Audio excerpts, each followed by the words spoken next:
Bien-aimés dans le Seigneur, notre refus d'adorer Dieu est l'essence même du péché, nous dit l'apôtre Paul dans Romains chapitre 1, verset 18 à 25. Donc c'est dit, bien-aimés dans le Seigneur, nous avons été créés pour adorer Dieu. Nous pouvons le constater en nous, dans notre aisance, à applaudir les célébrités, à adorer les hommes célèbres. Souvent, instantanément, instinctivement comme ça, nous nous retrouvons à les adorer. N'est-ce pas? Adorer les footballeurs, adorer les hommes sportifs, adorer les hommes de médias. Instinctivement comme ça, nous nous retrouvons à les adorer. Donc ça dit que le Seigneur a mis dans nous-mêmes, en nous, ce désir de l'adorer. Mais comme vient de le dire l'apôtre Paul, le péché nous a corrompus. Le péché a dévié cette adoration que nous devons avoir à Dieu vers ces hommes, vers ces petits dieux, vers ces personnes. Nous pouvons le lire au verset 23. Là, il est écrit. Et ils ont changé la gloire du Dieu incorruptible en image représentant l'homme corruptible, des oiseaux, des quadrupèdes et des reptiles. Oh, bien-aimés dans le Seigneur, il nous arrive tout souvent d'adorer des personnes, n'est-ce pas? D'adorer des animaux, d'adorer des objets. Et ceci même inconsciemment. Donc ça veut dire qu'en nous, il y a ce désir d'adorer. Mais au commencement, le Créateur avait mis ce désir pour pouvoir l'adorer, lui seul, et le vrai Dieu. Oh, bien-aimés dans le Seigneur, on a un mot à cela.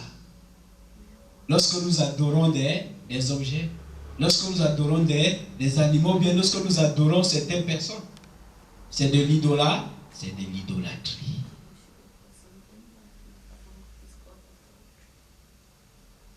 Quand nous regardons Romains chapitre 1, verset 23, ou bien du verset 16 au verset 27, c'est de l'idolâtrie.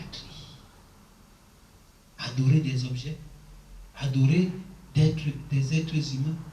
Et nous avons vu ici que adorer, selon le petit Larousse, puisque c'est une définition générale, c'est rendre un culte à un Dieu, ou bien rendre un culte à un objet divinisé. Donc nous pouvons transformer un objet en le faisant passer de divin. Nous pouvons transformer un animal en le faisant passer de divin. Nous pouvons transformer une personne en la faisant passer de divin. C'est de l'idolâtrie.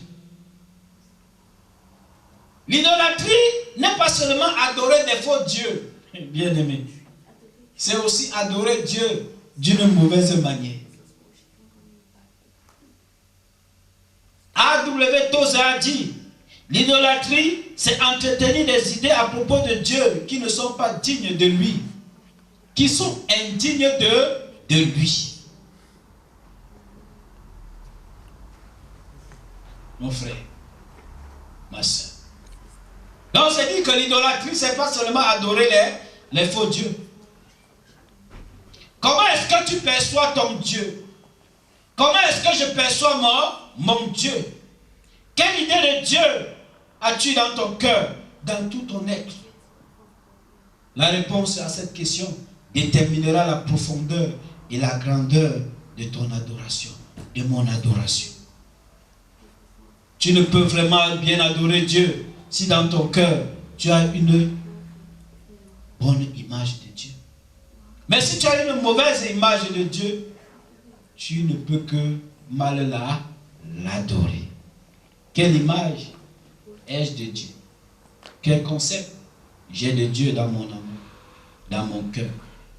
Bien-aimé, dans Éphésiens, au chapitre 1, Paul nous dit: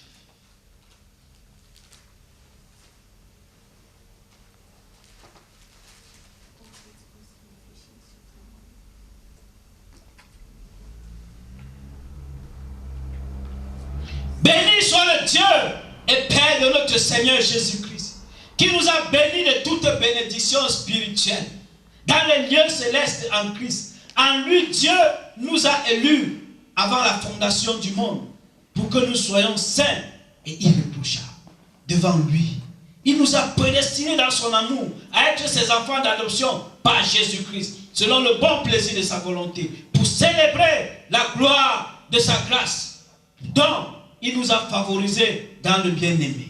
En lui, nous avons la rédemption par son sang, le pardon des péchés, selon la richesse de sa grâce, que Dieu a répandu abondamment sur nous, et par toute espèce de sagesse et d'intelligence. Il nous a fait connaître le mystère de sa volonté, selon le bienveillant dessein qu'il avait formé en lui-même.